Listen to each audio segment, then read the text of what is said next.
I'm joined by Adele Raymer, an evacuee from Kibbutz Nerim. She's joining us from Beersheba in southern Israel. Adele, thanks so much for joining us.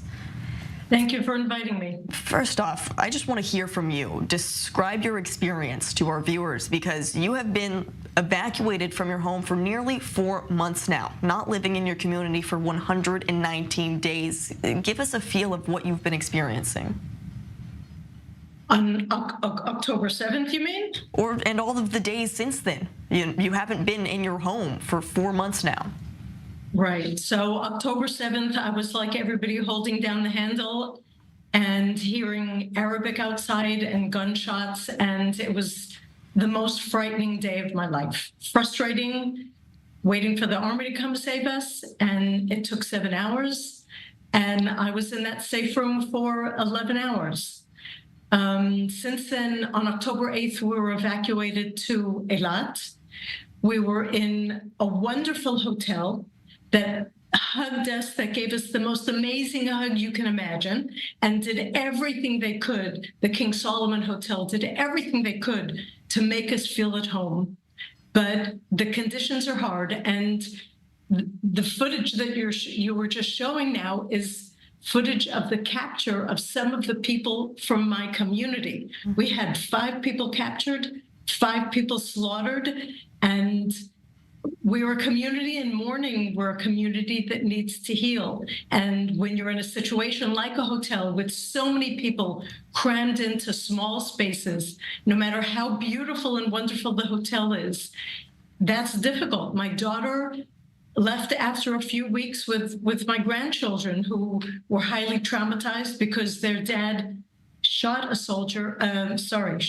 terrorist inside their house in front of them. They didn't see it, but they heard it, and they're severely traumatized.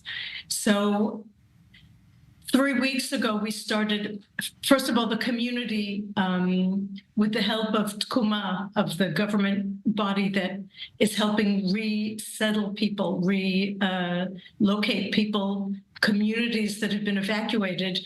The kibbutz voted on coming to Beersheba, which is our go-to city for shopping, for health, for many different things. So it's not strange to us. It's only 40 minutes away, 50 minutes away from the kibbutz. So it's people who work in the area of the kibbutz are able to get there. And we're being settled slowly but surely in apartments. And I'm in a lovely apartment on the 21st floor, 20 level floors above what I'm used to being. Very different than kibbutz life. It's not home. It's not home. So when we're talking about the possibility of returning home, you're talking about these horribly traumatic experiences you went through, your family went through, your community went through. So how do you feel about returning, and what is the government doing to eradicate any of those safety concerns you might have? So on October 6th, before I went to bed, I told my son, if you don't see me in the morning, don't worry. I'm going out to take pictures before sunrise of the wildflowers. In order for me to be able to come back to live on Kibbutz Nerim, which I do want to do, I have to have that same security again. And not only a sense of security, which we discovered was like the fog, it dissipated. It has to be real security. We know how to do what we're supposed to be doing. In 1946, the pioneers of my community went to make the desert bloom. We know how to do that right up to the border fence. The army and the government have to do their job and make it safe for us to be there and do what we want to do what we have to do, and live our lives there. We deserve the same security that anybody else in the country has.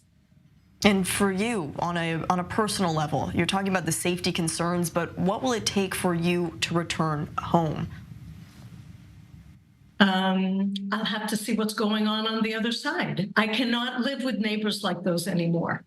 I cannot live with neighbors that are going to cause another pogrom, cause another terrible massacre like they did. And enough with the rockets. We can't have rockets. No sensible country in the Western world would be willing to put up with one rocket. We have to finish that. The Hamas have to be disarmed, disabled, destroyed. There has to be new leadership in there that's going to be willing to make peace, willing to be good neighbors. The people in Gaza deserve it, the innocents in Gaza, and we deserve it. You know, when I used to bring people to Nirim, I used to tell them that I'm sure that the great majority of people in Gaza just want the same thing that I do: safety for their children and food on their table. Unfortunately, on October 7th, something in my DNA switched.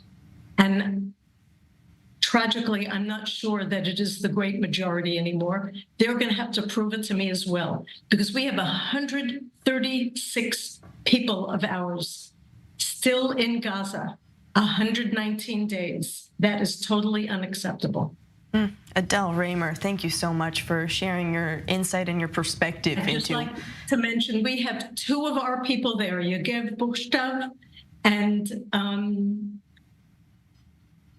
Nadav Popovil, are still hostages in Gaza, 119 days. We have to bring them home. Thank you for giving them a voice also, Adele. Thank you.